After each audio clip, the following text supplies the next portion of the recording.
Well, hello guys, this is your girl Diva Fashionista, and I know I'm a day late. I hope I'm not $1 short, but I'm just now bringing you my review of the Bobby Brown story, which aired on BET. I have to say the reviews are mixed thus far. You have people who really like it, people who hated it. I think they did a really good job. What I need people to understand is that we are coming off, especially a musical biopic. We've had some really bad ones, and we had some okay, and we had some good ones. I just think that coming off of Straight Out of Compton, that was so good. They set the bar so high that we go into watching all these biopics expecting that, and you're not going to get that. That was their life. They had an amazing life. They did an amazing job with the movie, the music, everything, but we're not going to get that every time someone decides to tell their story. I think that they did a great job with the Bobby Brown story. I did not get what I expected going in. I was really shocked that they were going to do another movie. I'm like, I thought they did a good job with the New Edition story. The New Edition story was good, casted well, the music was good, and it helped us to feel a lot of nostalgia, and I think that one resonated with us. But to go and then a year later we have the Bobby Brown story. Bobby has a reputation as being a notorious egomaniac, so I just felt like Bobby was just trying to get attention, or that he was just trying to get his roses. This movie was just going to be Bobby trying to get his roses while he's still here. And honestly, that's not what we got.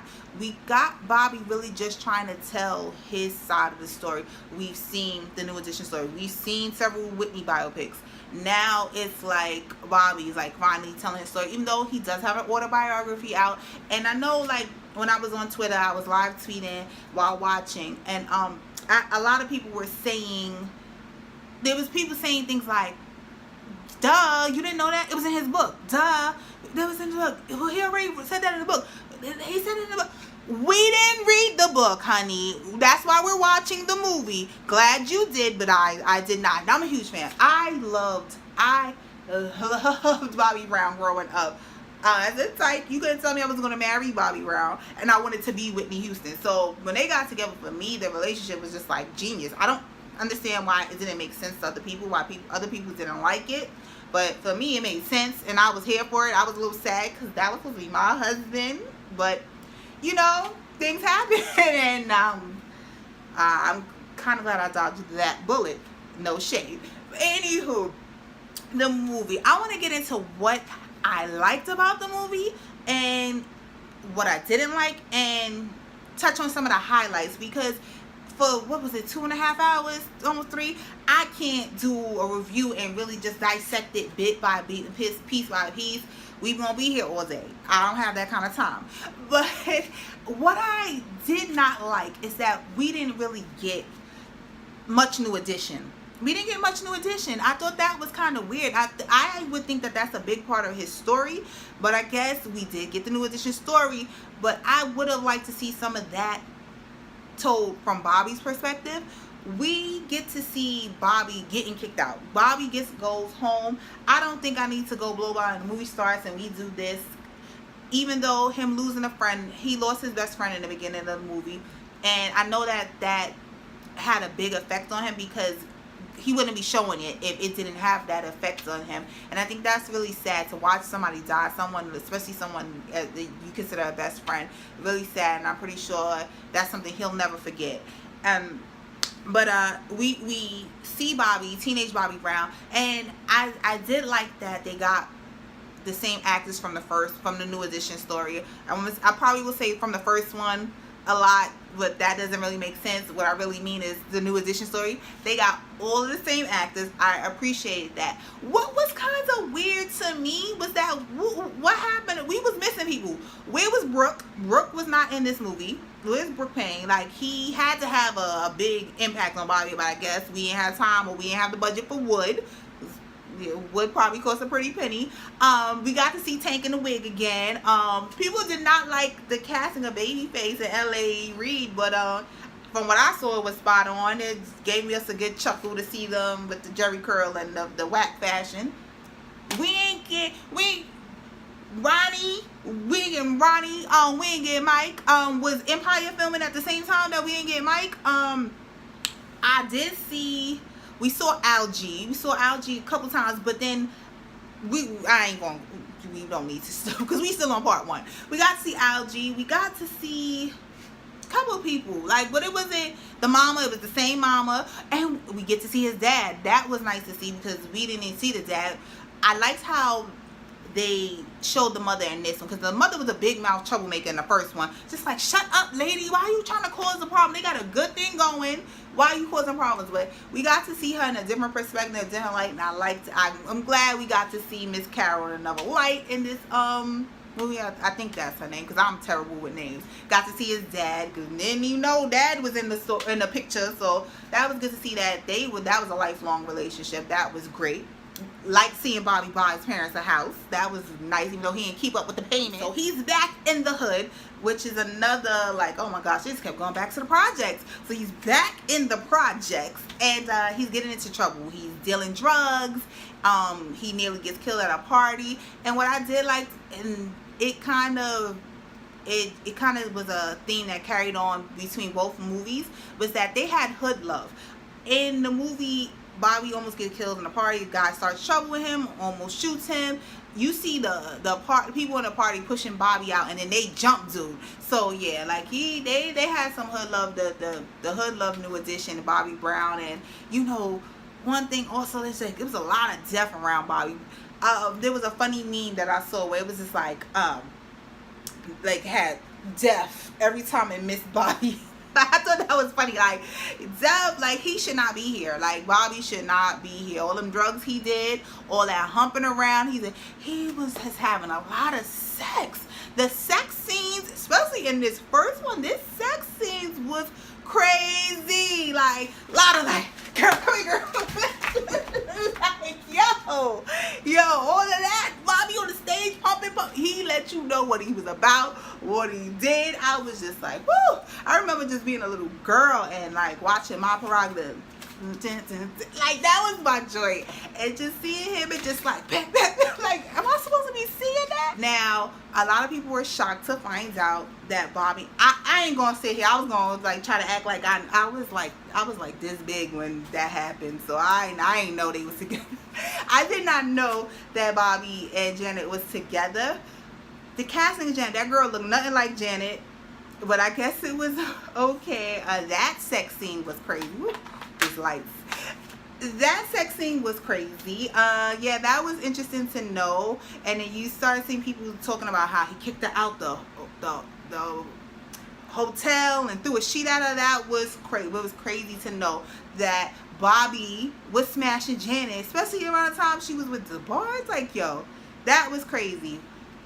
We still waiting for your response, Miss Jackson, because now we know you are in fact nasty. We need to know your side, how that went down. Was this right? Like, gosh. Yeah, the orgy while he was supposed to be writing Ghostbusters. That song sounds like he was having sex. So yeah, that sounds about right, because that the lyrics to that song was whack. One thing I want to touch on about Bobby's legacy. Bobby was just like a lot of us growing up, I guess, like early 90s, that type of, like, late 80s.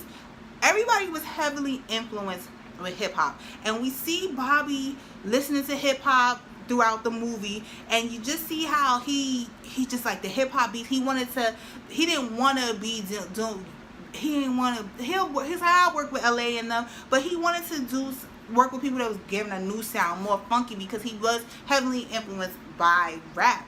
And so you see him go work with Teddy Riley. That was crazy. I know exactly where those projects are. St. Nick, Carl, New York in here. I know exactly where those projects are. That's so crazy. Like, Bobby was in the projects, and I did see, like, even my man said, are they going to talk about where he got kidnapped? Bobby got kidnapped, and Whitney had to pay the ransom. They left that out of there. I don't think that they could put everything, but I'm kind of glad they left that out of there. I don't even want to know how he got into that trouble. But he went to St. Nick's deal with Teddy Riley, so that is weird too. So you get to see people have success, because I'm pretty sure Rum Shaker was out by now. Well, if it didn't come out soon after, I don't know.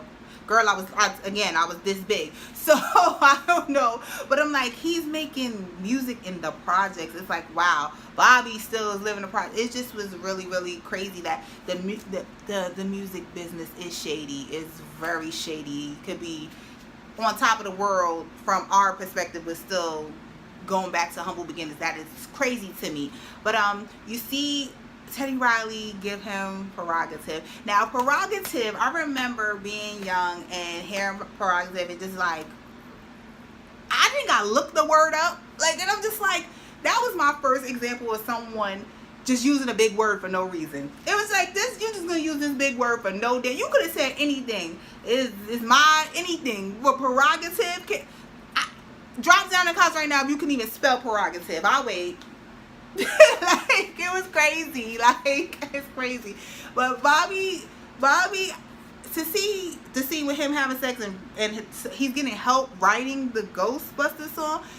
I didn't think Bobby had a ghostwriter. My man told me somebody was writing for him. Somebody from one of these rap groups was writing for him. And I'm like, I could not tell, because Bobby was a hip-hop enthusiast. Even though he was spitting on like every little step. There's a few songs where Bobby was rhyming, but there was no structure. And it was like, no structure. But I give it to him for being one of the first to do that. Like, you singing and rapping, and the bars, and it was no 16 bar, no, it was none of that, and it just was kind of saying everything. Brown, that's what they call me. Like, stuff like that was just so corny, but I loved it. We loved it. Who didn't love it? You know, I just want to give him, you know, give him his props for that. And get back into the movie. I'm sorry if I'm rambling. So we probably see the drug use. So the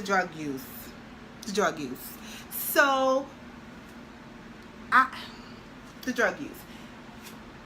So, Bobby, you want us to believe that you did not know that Whitney was doing hard drugs until your wedding day? I don't believe that at all. I thought it was cute. People were so spoiling it on Twitter, like, when they saw Alicia, ain't that his wife? People kept tweeting that. Isn't this his current wife? Is she his side piece? They made it seem like they were nothing but friends, and she just nothing but a good confidant to him. I don't know where she came from. That went over my head. That went like this. I don't know where she came from, but I just saw her popping up in the first movie. So to see them married today, happily married with children, that is kind of funny. But people are trying to ruin that for us. Like, oh, Alicia, oh, da-da-da. Alicia encouraged him to go talk to Whitney, and he walks in on her using drugs for the first time. 3 years? You want us to believe you was with this woman for 3 years, and you ain't never seen no residue, no drug paraphernalia before your wedding day? That I don't believe for not 1 minute. But okay, made for a good story, made for a good scene. And then we see this Robin person. I saw people asking, who's Robin? Why is this lady always around? This is creepy. Y'all don't know who Robin is? Y'all don't know that that's her lesbian lover, or that's how the folklore goes, that's her lover, that she was smashing her. They was in a relationship for a very long time. So when Bobby got his baby mama pregnant for the second time, and Whitney's going off and hitting him and doing all of this, was kind of weird to me, because it's like, ain't that your side piece is right there. Your side piece is ever present, honey. Ye without sin, all right? Then you cast the first hit. But before that, I'm going to need you to one yourself. Which is probably why she toughed it out, because it's like, all right, where am I going? Yeah, let's see. What else can I say about this first Robin? Bobby's legacy. What else stood out to me from the first one? Only other thing that kind of stood out to me from the first one was how it kind of ended. My man pointed out to me, I'm sorry if I keep saying it, my man, I like to watch these things with my man, because he, like I've said in previous reviews, he's a little older than me, and I do understand that everyone that watches my review is not a subscriber, probably never seen me before, but you know, he's a little older than me, and I like watching these things because he could fill me in on things that I missed. And one thing that he said, that he was at the concert, he was mad that they didn't have the fight with New Edition 4. He said he was at that concert and he saw the fight. And I don't believe him. He swears that he was there. We gonna go where he was there. So I like that he can fill me in on things that I wasn't really privy to, or I might have been too young to really understand. But I think this went over my head when the shootout. He's with Bobby, goes to his baby mama's house trying to see his daughters. He had just almost knuckled up with Robin, kicked her out the house. Then he goes over to see his kids because it was his daughter's birthday. Goes to his baby mama's house, who is coincidentally now married to Carl Payne, you know, from Cosby Show fame, from Martin from fame, who played Cole. He now raising his kids, like, that's crazy. The Hollywood connection. He goes over there, and you know, the baby mama doesn't let him in, and he's like, oh man. And you know, he goes to the bar with the brother-in-law, the future brother-in-law. His sister was gonna marry Lance Gross. Marry Lance Gross. And while they there, I guess Lance picked up some vibes from these guys.